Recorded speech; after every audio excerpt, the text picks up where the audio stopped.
You've probably seen the clips by now. A shoplifter fighting staff, a street robbery caught on CCTV, a protest outside a hotel, a violent case where everyone immediately asks the same thing. Who was it? Where are they from? How did they end up here? But what happens when we stop reacting to the viral moments and actually follow the chain behind them? The crime stats, the prison figures, the immigration numbers, the enforcement gaps, and the reason people are losing trust. Tonight, we're looking at the full picture, not just the loudest headlines. Over the past year, official crime figures show real pressure points on the streets. Police recorded 516,971 shoplifting offences in England and Wales in the year ending June 2025, up 20% on the previous year and the highest figure in the current series. Robbery rose 15% to 97,481, and theft from the person rose 17% to 152,818. These are big system-straining numbers, especially because they're the kinds of crimes that shape daily life. The high street, the commute, the walk home. Now layer on a second reality. Immigration is also dominating the public conversation. Sometimes with facts, often with fear, and increasingly with a hard political edge.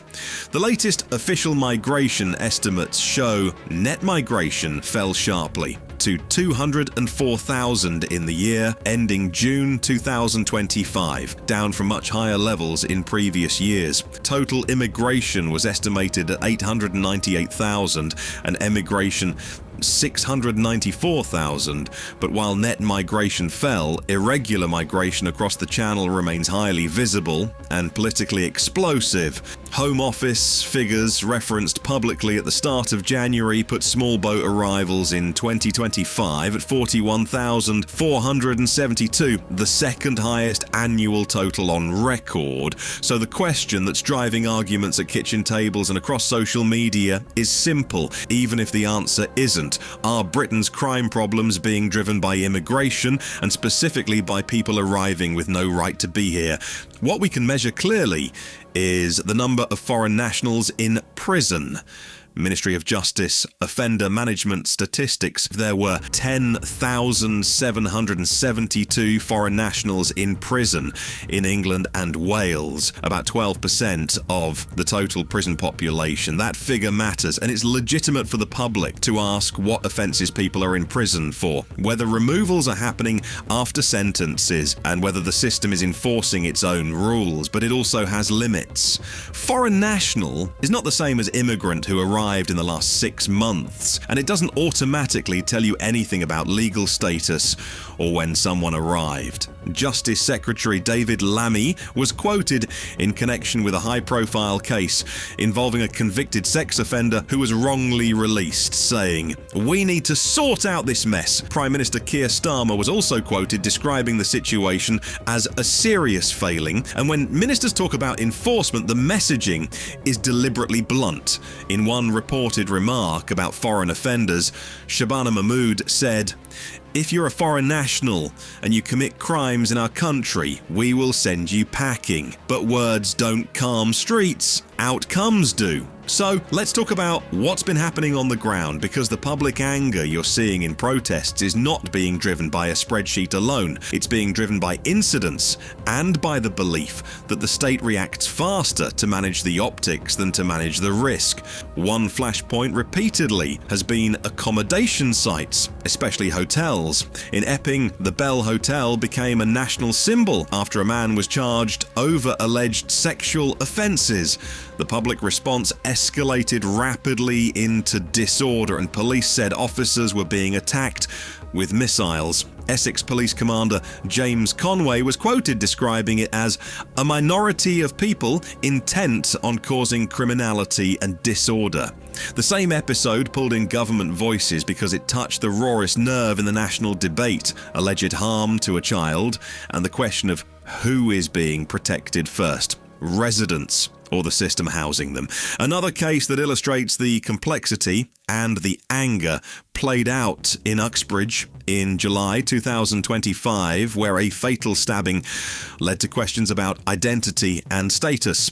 In a statement after the incident, Chief Superintendent Jill Horsfall said police were in contact with the Home Office to confirm the immigration status of a suspect. That line matters because it shows you something the public often doesn't see. Policing, immigration enforcement, and public confidence are now tangled together in real time, case by case. The national crime figures show shoplifting at levels not seen in the current series. Now it would be irresponsible to claim those shoplifting numbers are because of immigrants. The official series doesn't say that, but what police forces are saying openly now is that a chunk of this is organised, repeated offending, and it's pulling in cross-border elements, including immigration offences. In London, the Metropolitan Police reported a crackdown on retail crime with 81 arrests in a targeted operation, and police said 22 people were arrested for immigration violations. The Met quoted Superintendent Luke Baldock saying, "Retail crime is a blight on London,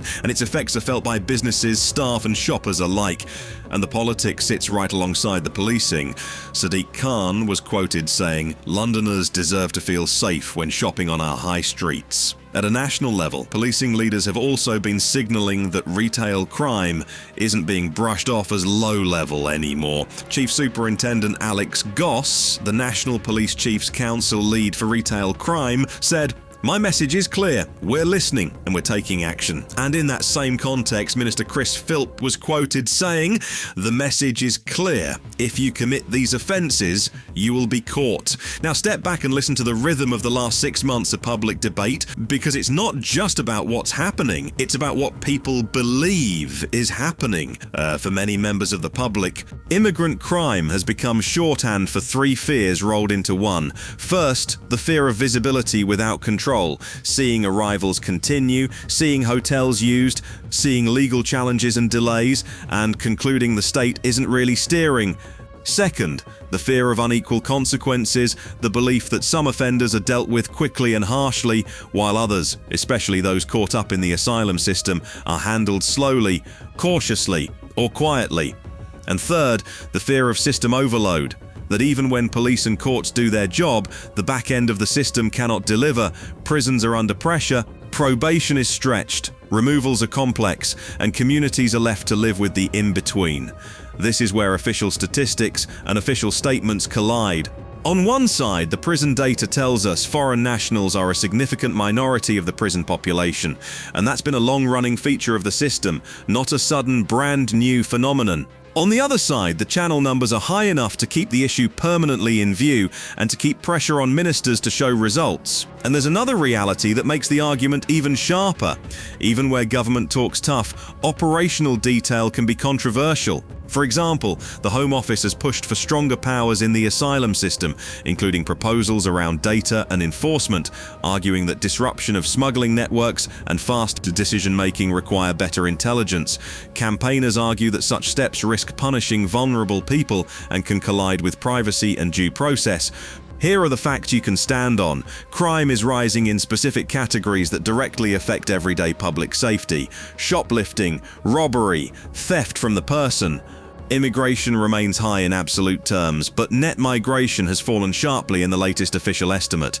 Small boat crossings in 2025 were at their second highest annual total on record, keeping the Channel route central to the national mood.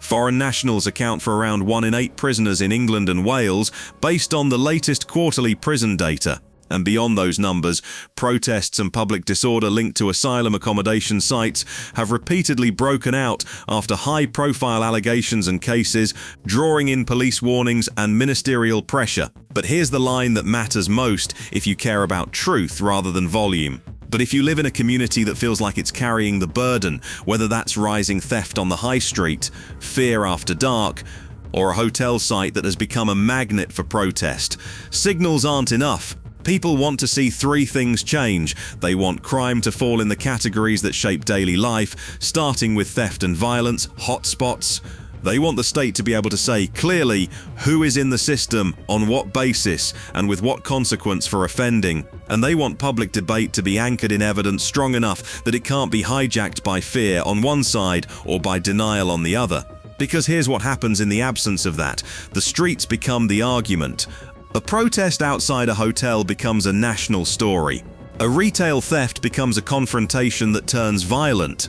A rumor about status spreads faster than any official statement, and by the time facts are confirmed, the public mood has already moved on to the next flashpoint. And that is the danger Britain is facing right now, not immigrants as a category, but a cycle in which crime, pressure, system strain, and high visibility irregular migration feed a public belief that control is slipping.